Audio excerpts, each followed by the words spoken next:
کہ اپنی سیاست کو چمکانے کے لیے جو ہے وہ بڑے بڑے بینرز بنوا کر چوراہوں میں لگوا دیے جاتے ہیں کہ ہم مسیحی برادری کو مبارکباد پیش کرتے ہیں۔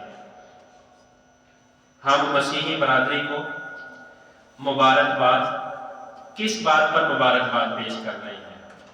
کہ یہ جو تمہارا نظریہ ہے کہ عیسیٰ علیہ السلام اللہ کے بیٹے ہیں، تمہیں اس نظریے میں اللہ برکت دے، اس بات پر مبارکباد پیش کرتے ہیں کہ عیسیٰ علیہ السلام کو اللہ نے پیدا کیا ہے، اور تم اس دن کو اس لیے خوشی مناتے ہو کہ اللہ نے اس دن جو ہے وہ ہمارے نبی کو پیدا کیا تھا، اس بات میں اللہ تعالیٰ تمہیں برکت دے۔ اگر کوئی شخص اس نظریے سے مبارکباد دیتا ہے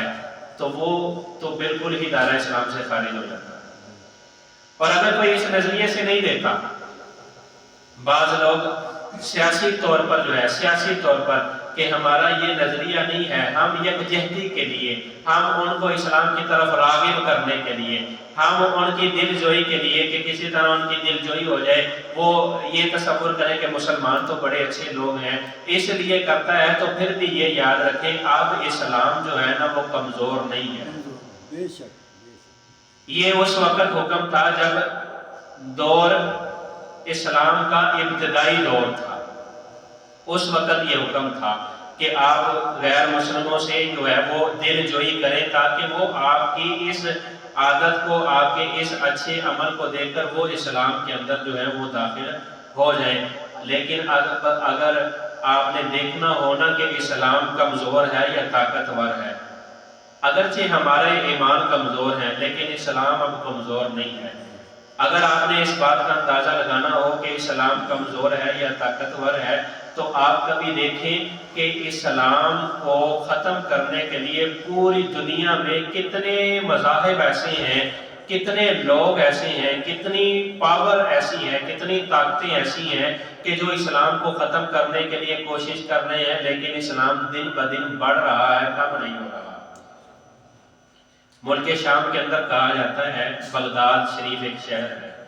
غوث اعظم کا شہر بغداد شریف، کہا جاتا ہے، تجزیہ نگار یہ کہتے ہیں کہ امریکہ نے بغداد کے اندر، ملک شام میں جو جنگ تھی عراق کے اندر، بغداد میں جتنی بمباری امریکہ نے بغداد کے اندر کی ہے، دنیا کے کسی اور شہر میں کرتا تو دنیا ہستی سے اس کا نام مٹ جانا تھا،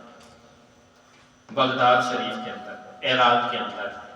لیکن آج بھی آپ دیکھیں کہ بغداد جو ہے وہ ویسے کا ویسے ہی آباد ہے۔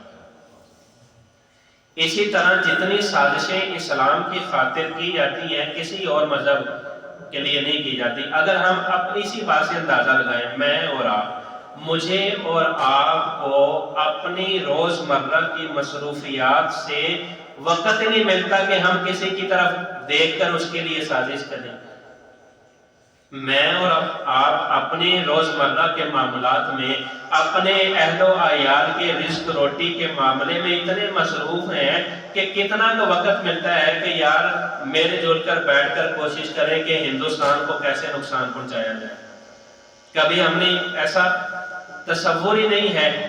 صرف ہمارے ملک کے وہ ادارے کوشش کرتے ہیں جن کی ذمہ داری ہے، عام افراد، عام عوام الناس کبھی یہ کام نہیں کرتی۔ لیکن آپ دیکھیں عیسائی ہیں، سکھ ہیں، ہندو ہیں، دیگر جتنے بھی مذاہب ہیں، ان کا چھوٹے بچے سے لے کر بوڑھے بابے تک یہ سازش کرتا رہتا ہے کہ مسلمانوں کو کیسے نقصان پہنچایا جائے۔ چھوٹے بچے سے لے کر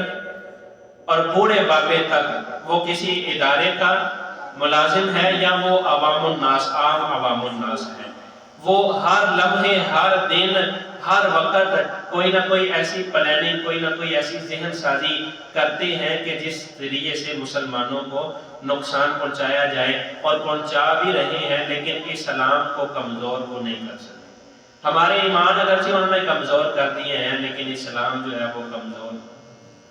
نہیں ہو سکتا۔ تو اگر کوئی اس نظریے سے کہے کہ میں عیسائی کو مسلمان کرنا چاہتا ہوں اور میں اس لیے اس کو جو ہے وہ مبارکباد دیتا ہوں، تو پھر بھی یہ ناجائز ہے۔